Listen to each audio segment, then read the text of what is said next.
அனைவருக்கும் வணக்கம் நண்பர்களே. அமைதியாக இருந்து அனைவரோட மனதிலையும் இடம் பிடிக்கக்கூடிய கன்னி ராசிக்காரர்களுக்கு அடுத்து வருகின்ற 15 நாட்களும் எவ்வாறு அமைந்திருக்கு, தொழில் வியாபாரம் எப்படி அமைய போகுது, எல்லாருமே பொதுவாக நம்ம ராசி பலன் பார்க்கறதுக்கு முக்கிய காரணம் என்னன்னா, அடுத்து வருகின்ற நாட்களாவது நமக்கு சிறப்பாக இருக்குமா, நிதி நிலைமையில ஏதாவது முன்னேற்றம் இருக்குமா, தொழிலில் ஏதாவது நல்லது நடக்குமா, உடல் ஆரோக்கியத்தில் இருக்கிற பிரச்சனையெல்லாம் சரியாகுமா அப்படிங்கிறதுக்காக தான் நம்ம ஒவ்வொருத்தருமே ராசி பலன் பார்க்கக்கூடியவங்களா இருப்போம். நம்மளுடைய சேனலில் தொடர்ந்து இந்த ராசி பலன் தொடர்ந்து தந்துட்டுருக்கோம். நீங்கள் ராசி பலன் பார்க்குறவங்களா இருந்தால் மறக்காமல் நம்மளுடைய சேனலை சப்ஸ்கிரைப் பண்ணிவிட்டு கூடவே இருக்கிற பெல் ஐக்கானையும் கிளிக் பண்ணிக்கோங்க. அப்போ தான் நாங்கள் போடுற ஒவ்வொரு வீடியோவுமே உங்களுக்கு நோட்டிஃபிகேஷனாக வரும். நீங்கள் கன்னி ராசிக்காரங்களாக இருந்தால் மறக்காமல் நம்மளுடைய சேனலுக்கு ஒரு லைக் கொடுத்துட்டு உங்களுடைய ஃப்ரெண்ட்ஸ் யாராவது கன்னி ராசியில் இருந்தாங்கன்னா அவங்களுக்கும் மறக்காமல் இந்த வீடியோவை ஷேர் பண்ணிவிடுங்க. உங்களுக்கு சமயபுரம் மாரியம்மன் ரொம்ப பிடிக்கும் அப்படின்னா சமயபுர தாயே போற்றி போற்றி அப்படின்னு சொல்லி மறக்காமல் 3 டைம் எங்களுடைய கமெண்ட் பாக்ஸில் தெரிவிங்க. அப்படி தெரிவிக்கும் போது நீண்ட நாளாக வேண்டுதலாக ஒரு விஷயம் மனதுக்குள்ளேயே வைத்துட்டு இருப்பீங்க இல்லையா, நிறைவேறவே இல்லையே அப்படின்னு நினச்சி அந்த ஒரு விஷயம் கூடிய விரைவில் நடைபெறணும்னு நினச்சிட்டு வேண்டிக்கிட்டு இப்படி செய்து பாருங்கள். நிச்சயமாக நடைபெறத்துக்கான வாய்ப்பு இருக்குது. ஏன்னா நம்பிக்கையோடு செய்கிற ஒவ்வொரு விஷயத்துக்கும் ஒரு நல்ல பலன் கிடைக்கும். நீங்களும் நம்பிக்கையோடு வேண்டிக்கிட்டு இப்படி செய்து பாருங்கள், நிச்சயமாக நடைபெறத்துக்கான வாய்ப்பு இருக்குது. இந்த கன்னி ராசிக்காரர்களுக்கு இறை வழிபாட்டால் இனிமை காணக்கூடிய நாட்களாக தான் அடுத்து வருகின்ற 15 நாட்களுமே உங்களுக்கு அமைந்திருக்கு. எதையும் ஒரு முறைக்கு பல முறை யோசித்து செயல்படுறது உங்களுக்கு ரொம்பவும் நல்லது. இந்த 15 நாட்களுமே வரவை காட்டிலும் செலவு கொஞ்சம் கூடுதலாகவே இருக்கும். குடும்பத்தில் பேரில் இருந்த ஒரு நல்ல மதிப்பு கொஞ்சம் குறையறதுக்கான வாய்ப்பெல்லாம் இருக்குது. கொஞ்சம் கவனமாக இருங்க. குடும்ப உறவினர்கிட்ட பேசும்போது கொஞ்சம் கவனமாக பேசுங்க. ஏதாவது வீண் பழி சொல்லுக்கு ஆளாக வேண்டிய ஒரு சூழ்நிலை இருக்குது. கன்னிராசி அன்பர்களே, கொஞ்சம் கவனமாக இருங்க. உங்களுடைய ராசிக்கு குருவோட பார்வை இருப்பதனால பணம் சம்பாதிப்பதில் கொஞ்சம் ஆக்கமும் ஊக்கமும் கிடைக்கிறதுக்கான வாய்ப்பு இருக்குது. எதிர்பாராமல் ஒரு சில இடத்துலலாம் இருந்து திடீர்னு பண வரவு இருக்கும். பணியில் இருக்கிறவங்களுக்கெல்லாம் ரொம்ப அக்கறையாக செயல்பட்டீங்க அப்படின்னா நல்ல ஒரு பதவி உயர்வே உங்களை தேடி வர்றதுக்கான வாய்ப்பு இருக்குது. இடம் விட்டும் இடம் மாறி வேறு இடத்திற்கு எங்கேயாவது போகலாமா அப்படின்னு கூட உங்களுடைய சிந்தனை தோண ஆரம்பிக்கலாம். கவனமாக இருங்க. இந்த டைமில் அவசரப்பட்டு எந்த ஒரு முடிவும் எடுக்க வேண்டாம். கவனமாக இருக்க வேண்டிய காலகட்டம் கன்னிராசிக்காரர்களுக்கு.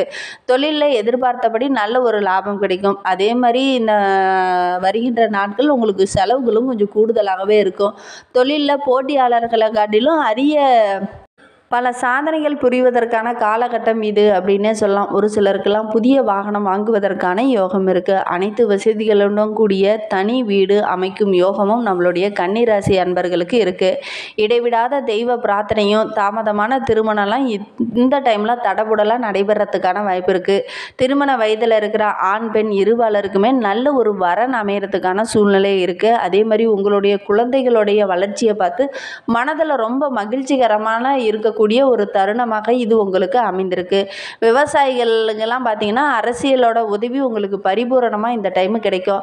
அரசியல்வாதிகளும் தொண்டர்களாலும் நல்ல ஒரு பாராட்டு கிடைக்கக்கூடிய தருணமாக இது அமைந்திருக்கு. மகான்களின் தரிசனமும் இந்த டைமில் உங்களுக்கு கிடைக்கும். அதனால் ரொம்ப மனமகிழ்ச்சியாக இருப்பீங்க. மனதில் ஒரு அமைதி இருக்குங்க. உங்களுக்கு 23லேருந்து 24, 25, 26 இது 3 நாட்களும் வந்து உங்களுக்கு சந்திராஷ்டமம் இருக்குது. அன்றைய தினம் உங்களுடைய உடல் ஆரோக்கியத்தில் கொஞ்சம் கவனம் செலுத்துங்க. இரவு நேரங்களில் எங்கேயும் பயணம் வேண்டாம். கொஞ்சம் வண்டி வாகனங்களில் செல்லும்போது கொஞ்சம் நிதானத்தை கடைபிடிங்க. மேலும் உங்களுடைய வாழ்க்கை இன்னும் சிறப்பாக அமையறதுக்கு நீங்கள் தொடர்ந்து ஆஞ்சநேயரை வழிபடுங்க. ஏன்னா உங்களுக்கு மனோதைரியம் கொஞ்சம் கம்மியாக இருக்குது. மனோதைரியம் அதிகரிக்கிறதுக்கு ஆஞ்சநேயரை தொடர்ந்து வழிபட்டீங்க அப்படின்னா தைரியமாக எல்லா விஷயத்தையும் பேஸ் பண்ணக்கூடிய ஒரு சூழ்நிலை நம்மளுடைய கன்னிராசி அன்பர்களுக்கு கிடைக்கும். சஞ்சாரம் உங்களுக்கு சாதகமாக இல்லாததுனால மனக்குழப்பத்தை அப்பப்போ உண்டாகலாம். கொஞ்சம் கவனமாக இருங்க. எந்த ஒரு விஷயத்தையும் நீ முடிவெடுக்கிறதுக்கு முன்னாடி ஒரு முறைக்கு பல முறை யோசித்து செயல்படுறது ரொம்பவும் நல்லது. ஒரு சில விஷயத்தெல்லாம் நீங்கள் ஒரு முடிவு பண்ணி வச்சுருந்துருப்பீங்க. அதிலெல்லாம் சின்ன சின்ன தடைகள் ஏற்படும். புதனோட பயணங்கள் மூலிமா ஒரு சில நன்மைகள் கிடைக்கும். அதே மாதிரி புதிய நண்பர்கள் உங்களுக்கு நிறைய கிடைப்பாங்க. தொலை தூரத்திலிருந்து ஏதாவது ஒரு நல்ல தகவல் உங்களை தேடி வர இருக்குது. தொழில் வியாபாரத்தில் இருந்த அந்த தொய்வு நிலையெல்லாம் மாறி நல்ல ஒரு முன்னேற்றம் இருக்கும். அதற்கேற்ற மாதிரி இந்த வருகின்ற நாட்களில் கொஞ்சம் செலவுகளும் கூடுதலாகவே இருக்கும். திறமையான பணியாளர்கள்லாம் உங்களுக்கு கிடைப்பாங்க. உத்தியோகத்தில் இருக்கிறவங்களுக்கு திறமையாக செயல்படுறதுனால நிறைய சாதனைகளும் நல்ல ஒரு சாதகமான பலனும் உங்களுக்கு கிடைக்கிறதுக்கான வாய்ப்பு இருக்குது. ஒரு சிலருக்கெல்லாம் பதவி உயர்வு, ஊதிய உயர்வு இதெல்லாம் எதிர்பார்க்கலாம். குடும்பத்தில் நல்ல ஒரு இதமான சூழ்நிலை காணப்படும். ஒரு சிலர்கிட்டலாம் பார்த்திங்கன்னா சின்ன சின்ன கருத்து வேறுபாடுகளும் அப்பப்போ ஏற்படுவதற்கான வாய்ப்பு இருக்குது. உங்களுடைய பூர்வீக சொத்தில் சின்ன சின்ன வெள்ளங்கங்கள் இப்போ வரும், கவனமாக இருங்க. கணவன் மனைவியிடையே நல்ல ஒரு மகிழ்ச்சி இருக்கும். குழந்தைகளோட செயல்பாடு உங்களுக்கு திருப்தி தருவதாக இருக்கும். வேடிக்கை வினோத நிகழ்ச்சியெல்லாம் கலந்து கொண்டு ரொம்ப மன மகிழ்ச்சியாக இருப்பீங்க. பெண்களை பொறுத்த வரைக்கும் தொலைதூர தகவல் உங்களுக்கு மகிழ்ச்சி தரக்கூடியதாக இருக்கும். கலைஞர்களுக்கு திறமை வெளிப்படக்கூடிய நாட்களாக தான் அடுத்து வருகின்ற 15 நாட்களுமே அமைந்திருக்கு. அரசியல் துறையில் இருக்கிறவங்களுக்கு புதிய வாய்ப்பெல்லாம் நிறைய கிடைக்கும்.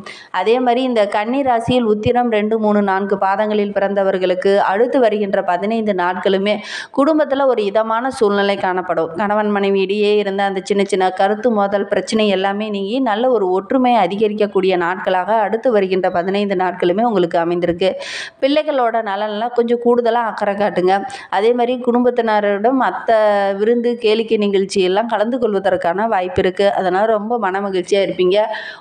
உறவினர்கள் மத்தியில் மதிப்பு மரியாதையும் கொஞ்சம் சிறப்பாகவே இருக்குது. இருந்தாலும் ஒரு சில விஷயத்தில் கவனமாக இருங்க. மற்றவங்க முன்னாடி பேசும்போது வார்த்தைகளை நிதானமாக பேசுங்க. உத்திரம் நட்சத்திரக்காரர்களே.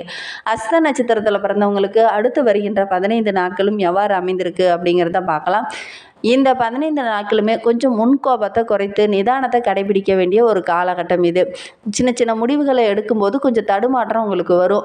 பணம் வரத்து திருப்தி தர வகையில் இருக்கும். மாணவர்களை பொறுத்த வரைக்கும் ரொம்ப கவனமாக செயல்படுங்க. பாடங்களை படிக்கும்போது கூடுதலாக கவனம் செலுத்தி படிங்க. அப்போ தான் நல்ல ஒரு மதிப்பெண் உங்களால் பெற முடியும். அதே மாதிரி எந்த ஒரு விஷயத்தை நீங்கள் செயல்படுறதுக்கு முன்னாடி உங்களுடைய ஆசிரியர்கிட்டையும் உங்களுடைய பெற்றோர்கிட்டையும் ஆலோசனை கேட்டு அதன் பிரகாரம் நீங்கள் செயல்படுறது ரொம்பவும் நல்லது. எதையும் சமாளிக்கும் திறன் உங்களுக்கு இருந்தாலும் ஒரு சில விஷயத்தில் கொஞ்சம் கவனமாக இருங்க. வீண் பிரச்சனையில் மாட்டிக்கொள்ளக்கூடிய காலகட்டமாக இது அமைந்திருக்கு. கவனமாக இருங்க.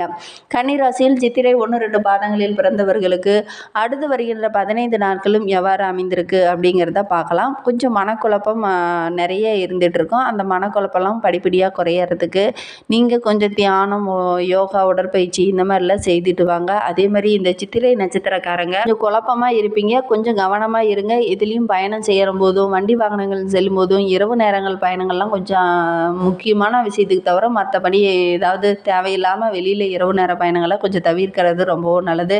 அதிலும் வண்டி வாகனங்கள் செல்லும்போது கொஞ்சம் நிதானத்தை கடைப்பிடுங்க. எடுத்த காரியத்தில் செய்து முடிக்கிறதுல ஒரு சில தடைகளும் தாமதமும் ஏற்படுறதுக்கான ஒரு சூழ்நிலை இருக்குது. நீங்கள் ஒன்று நினச்சி ஒரு விஷயத்தை செய்துட்ருப்பீங்க, ஆனால் அது ஒன்று நடக்கிற மாதிரி இருக்கும். அதனால் கொஞ்சம் மனக்குழப்பமும் கொஞ்சம் பிரச்சனைகளும் இருக்கிறது தான் செய்யுது. கொஞ்சம் கவனமாக இருங்க. சின்ன சின்ன சங்கடமான சூழ்நிலையெல்லாம் சந்திக்க வேண்டிய ஒரு சூழ்நிலை நம்மளுடைய சித்திரை நட்சத்திரக்காரர்களுக்கு இருக்குது. ஒரு சிலருக்கெல்லாம் பார்த்திங்கன்னா ஜீரண கோளாறு, உடல் உபாதை, ஆரோக்கியத்தில் சின்ன சின்ன குறைபாடு இதெல்லாம் ஏற்படுவதற்கான சூழ்நிலையும் இருக்குது. இந்த டைமில் நீங்கள் வெளி உணவுகளை அதிகம் தவிர்க்கிறது நல்லது. வீட்டு உணவுகளை சாப்பிட்றது ரொம்பவும் நல்லது. வெளியில் கடையில் வாங்கி சாப்பிட்ற மாதிரி உணவுகளை நீங்கள் கொஞ்சம் அவாய்ட் பண்ணுறது ரொம்பவும் நல்லது. அதே மாதிரி கரெக்டான டைமில் சாப்பிடுங்க. உங்களுக்கு அஜீரணம் சம்மந்தமான பிரச்சனைகள் வருவதற்கான வாய்ப்பு இருக்குது. முன்கூட்டியே மருத்துவர்கிட்ட கொஞ்சம் ஆலோசனை பெறதும் ரொம்பவும் நல்லது. இந்த மாதத்தை பொறுத்த வரைக்கும் கொஞ்சம் செலவுகள் கொஞ்சம் கூடுதலாகவே இருக்கும். ரொம்ப கவனமாக இருக்க வேண்டிய காலகட்டம் நம்மளுடைய சித்திரை நட்சத்திரக்காரங்க. மேலும் உங்களுடைய வாழ்க்கை இன்னும் சிறப்பாக அமையறதுக்கு புதன்கிழமையில் சீனிவாச பெருமாளுக்கு நெய் தீபம் ஏற்றி வழிபட்டுட்டு வாங்க. உங்களுக்கு இருக்கும் பிரச்சனைகளும் கஷ்டங்களும் படிப்படியாக குறைய ஆரம்பிக்கும். நம்பிக்கையோடு சீனிவாச பெருமானை தொடர்ந்து வழிபட்டுடுவாங்க. உங்களுடைய வாழ்க்கையில் உள்ள அந்த சின்ன சின்ன கஷ்டங்கள் மனக்குழப்பமாக குறைய ஆரம்பிக்கும். உங்களுக்கு சமயபுரம் மாரியம்மன் ரொம்ப பிடிக்கும் அப்படின்னா மறக்காமல் சமயபுரம் மாரியம்மனையை போற்றி போற்றி அப்படின்னு சொல்லி மறக்காமல் 3 டைம் எங்களுடைய கமெண்ட் பாக்ஸில் தெரிவிங்க. மேலே ஸ்க்ரீனில் பாருங்கள், சேலம் சமயபுரம் மாரியம்மன் கோவிலில் எடுக்கப்பட்ட ஒரு அற்புதமான வீடியோ காட்சி. அந்த வீடியோ காட்சி தான் நீங்கள் பார்த்துட்ருக்கீங்க. அதை வேண்டிக்கிட்டு நீங்கள் இருக்கிற இடத்துல இருந்தே வேண்டிக்கிட்டு செய்து பாருங்கள். நிச்சயமாக நல்ல ஒரு பலன் கிடைக்கும். உங்களுக்கு அதிர்ஷ்டமான கிழமை அப்படின்னு பார்த்தீங்கன்னா புதன், வியாழன் உங்களுக்கு அதிர்ஷ்டமான கிழமைகளாக அமைந்திருக்கு. மேலும் இந்த மாதிரி பயனுள்ள தகவலை நீங்கள் தொடர்ந்து கேட்கணும் அப்படின்னு நினச்சிங்கன்னா நம்ம சேனலை சப்ஸ்கிரைப் பண்ணிட்டு கூடவே இருக்கிற பெல் ஐக்கானையும் கிளிக் பண்ணிக்கோங்க. அப்போ தான் நாங்கள் போடுற ஒவ்வொரு வீடியோவும் உங்களுக்கு நோட்டிஃபிகேஷனாக வரும். இந்த கன்னிராசிக்காரங்களுக்கு அடுத்து வருகின்ற 15 நாட்களுமே சின்ன சின்ன பிரச்சனைகளும் சின்ன சின்ன இடையூறுகளும் வரும். வரவு ஓரளவுக்கு திருப்திகரமாகவே இருந்தாலும் குடும்பத்தில் அப்பப்போ சின்ன சின்ன குழப்பங்கள் வருவதற்கான சூழ்நிலை இருக்குது. அதனால் கொஞ்சம் கவனமாக இருங்க. வீண் மனக்குழப்பம் வேண்டாம். கொஞ்சம் கவனமாக இருங்க. ஏதாவது முக்கிய முடிவுலாம் எடுக்கிற மாதிரி இருந்துச்சுன்னா உங்களுடைய வீட்டில் இருக்கிற பெரியவங்க கிட்ட முன்கூட்டியே ஆலோசனை பெற்று அதன் பிரகாரம் முக்கிய முடிவுகள்லாம் எடுக்கிறது ரொம்பவும் நல்லது. இந்த டைமில் கொஞ்சம் நிதானத்தை கடைப்பிடிங்க. வண்டி வாகனங்கள் செல்லும்போது ரொம்ப கவனமாக இருக்கணும். அதேமாதிரி இரும்பு சம்பந்தமான தொழிலில் இருக்கிறவங்க ரொம்ப கவனமாக இருக்க வேண்டிய காலகட்டம் இது. நிதியிலையும் சின்ன சின்ன பிரச்சனைகள் வருவதற்கான வாய்ப்பு இருக்குது. கொஞ்சம் கவனமாக இருக்க வேண்டிய காலகட்டம் இது. தேங்க்யூ.